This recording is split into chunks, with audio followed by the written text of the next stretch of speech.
नमो नमः। सुमध्याह्नं।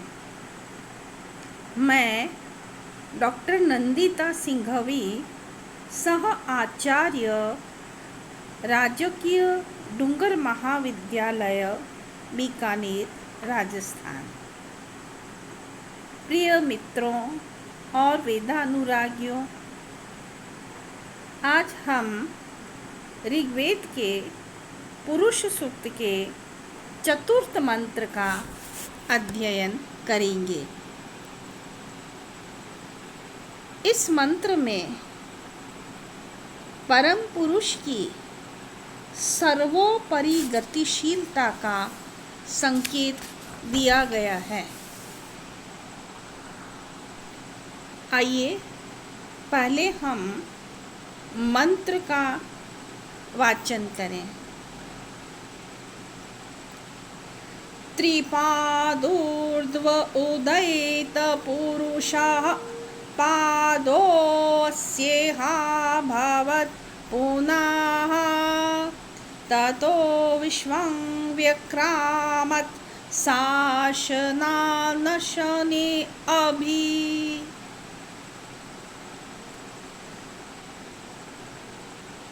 त्रिपाद ऊर्ध्व उदयित पुरुषः पादोऽस्येहा भवत् पुनः ततो विश्वं व्यक्रामत् शासनानशने अभि। त्रिपाद पुरुषः ऊर्ध्व उदयित। त्रिपाद पुरुषः वह परम पुरुष त्रिपाद 3/4 अंश से युक्त होकर ऊर्ध्वः ऊपर को उदयित फैला हुआ है। वह परब्रह्म परमात्मा त्रिपाद 3/4 से युक्त होकर अर्थात इस मायावी संसार से ऊपर उठकर उदयित ऊपर उठकर अवस्थित हुआ है। त्रिपाद पुरुषः ऊर्ध्वः उदयित। वह जो त्रिपाद पुरुष था, 3/4 अंश वाला जो पुरुष था, वह ऊर्ध्व उदयित, वह ऊपर की ओर उठा हुआ है। पादो अस्य इह अभवत्। अस्य इस विराट पुरुष का पादः एक पाद 1/4 अंश चतुर्थांश इह पुनः अभवत्। इस संसार में पुनः फिर से अभवत् प्रकट हुआ है। उसका एक पाद 1/4 इस संसार में पुनः प्रकट हुआ है। ततः और उस सब कुछ के अंतर्भाव वाले जो प्रादुर्भाव हुआ है, शासन अनशने, शासन भोजन करने वाले या खाने वाले, और अनशने न खाने वाले जो जीव थे, वो व्यक्रामत अभिव्यक्रामत, वह सब और उन्हें सब ओर से व्याप्त कर लिया। इस विराट पुरुष का पादः इह अभवत्। एक पाद इस संसार में पुनः प्रकट हुआ। ततो तद अनंतर विश्वं व्यक्रामत साशन अनशने, और उसके बाद साशन खाने वाले, अनशने न खाने वाले जो जीव थे वे उन्हें विश्वं सब ओर से अभिव्याक्रामत उन्हें व्याप्त करके स्थित हो गया। ततः इसके बाद में वह जो परम पुरुष था, एक पाद वाला जो पुरुष था, वो खाने वाले और न खाने वाले जीवों को सब ओर से व्याप्त करके स्थित हो गया।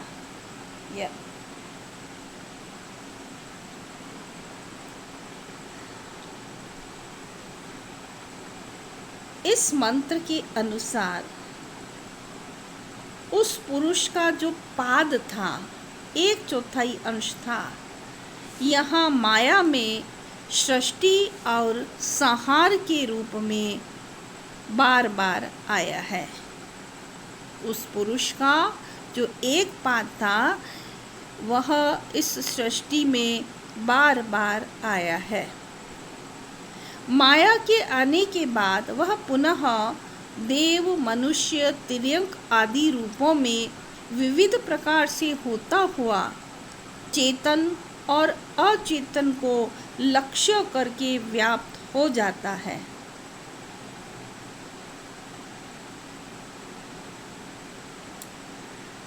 आचार्य सायण एवं महिधर के भाष्य के आलोक में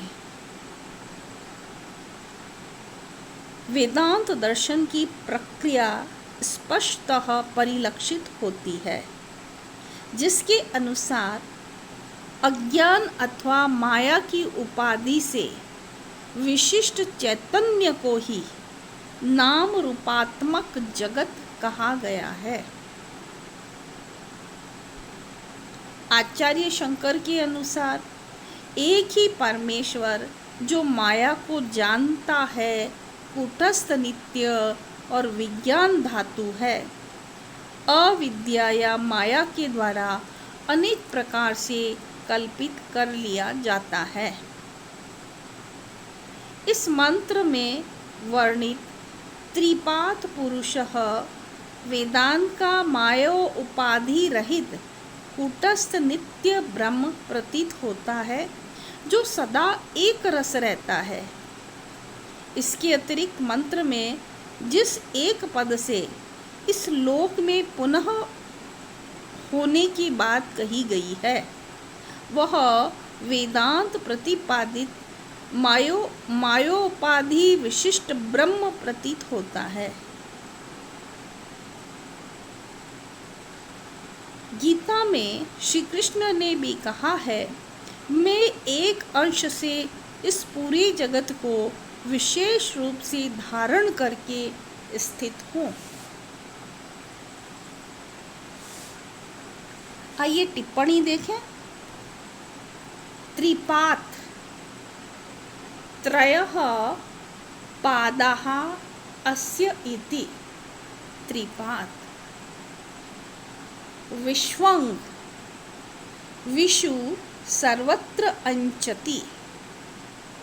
विषु प्लस अंश प्लस क्विप। उव्वट ने इसका अर्थ भुवन कोश अर्थ किया है। महिधर के अनुसार देव, तिर्यक आदि अनेक रूपों वाला।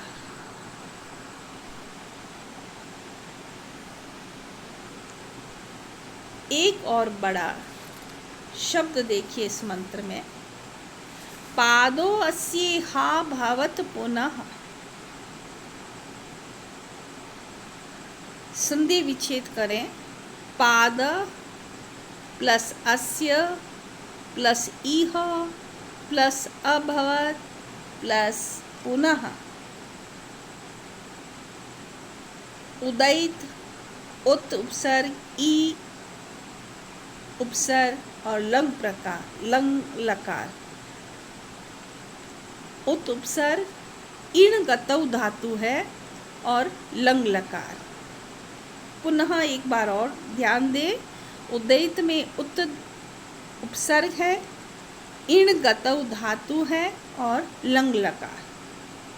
व्यक्रामत वि उपसर्ग है, क्रम धातु है, लंग लकार एक वचन। साशना अनशने, इसमें अश धातु है, ल्युट प्रत्यय है, तो अशन शब्द बन गया। अशनेन सहितः साशनः, अशनेन रहितः अनशनः, साशनश्च अनशनश्च साशनानशने।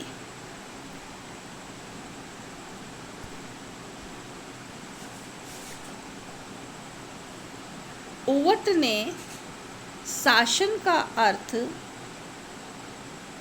स्वर्ग किया है, अनशन का मोक्ष। महिदर के अनुसार खाने आदि लोक व्यवहार करने वाले चेतन प्राणी और न खाने आदि व्यवहार से रहित जड़ पदार्थ।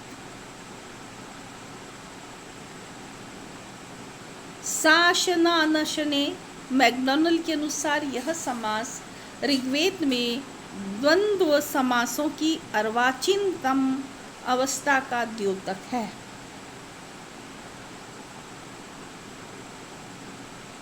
पुरुष सूक्त में जिस एक पद के श्लोक में पुनः होने की बात कही गई है वह वेदांत प्रतिपादित मायोपाधि विशिष्ट ब्रह्म प्रतीत होता है, जो अनेक प्रकार के स्थावर जंगम जगत के रूप में व्यक्त है। आज के लिए इतना ही। धन्यवाद।